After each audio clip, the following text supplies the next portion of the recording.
পার্বত্য চট্টগ্রামের বান্দরবনের গভীরে লুকিয়ে আছে এক আজব সম্প্রদায়। এই সম্প্রদায়দের বসবাস চিম্বুক পাহাড়ের পাদদেশে। সুপ্রিয় দর্শক, আজকের প্রতিবেদনে যে সম্প্রদায় সম্পর্কে জানাবো এই ভিডিওতে, যা হয়তো আপনারা তাদের সম্পর্কে কখনোই জানতেন না।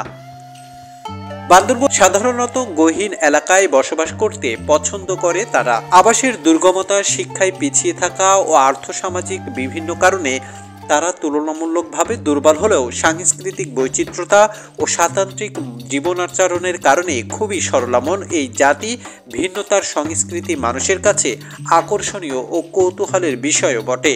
দর্শক, হয়তো আপনি ভাবছেন কোন জনগোষ্ঠীর কথা বলা হচ্ছে। বলছিলাম বান্দরবনের মোরাং জনগোষ্ঠীর কথা। আপনারা যদি এই জনগোষ্ঠীর সম্পর্কে জেনে থাকেন তাহলে অবশ্যই কমেন্টস করে বিস্তারিত জানাবেন। মোরাং জনগোষ্ঠী একটি ক্ষুদ্র নৃগোষ্ঠী।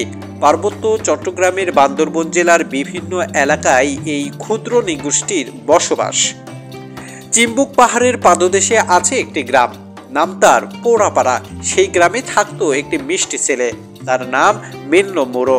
দিনভর ঘুরে বেড়াতো পাহাড়ে পাহাড়ে, ঝর্ণায় ঝর্ণায়। মেল্নো পাহাড়ের গ্রামে গ্রামে ঘুরে শুনেছিল এই গ্রামের বাইরে যে বিরাট পৃথিবীটা আছে তাতে বাস করেন প্রচুর মানুষ।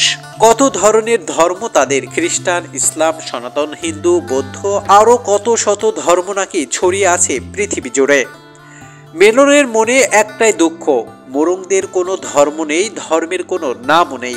অথচ মোরংদের তিনজন দেবতা আছে, বিশ্বের সৃষ্টিকর্তা তুরাই, পাহাড়ের দেবতার শাংতুং এবং নদীর দেবী ওরেং। আরও একটা দুঃখ ছিল মেলনের, সেটা হলো তার পোড়াপাড়া গ্রামে কোনো স্কুল ছিল না। তাই প্রচণ্ড ইচ্ছে থাকা সত্ত্বেও মেলনের পড়াশুনো করতে পারেনি। সে মনের কথা লিখতে পারতো না, কারণ মোরং জনগোষ্ঠীর নিজস্ব ভাষা, কোনো বর্ণমালা ছিল না। তাই তো এই জাতিদের জীবন, আচার ইত্যাদি বিষয় নিয়ে দেশের সমতল থেকে শুরু করে ইউরোপ, আমেরিকা থেকে এসে কেউ কেউ গবেষণা করে। এই জাতির নাম নিয়ে ক্ষুদ্র এই আলোচনার বিশেষ কারণ হলো তাদের কেউ ডাকে মোরো নামে, আবার কেউ ডাকে মোরং নামে।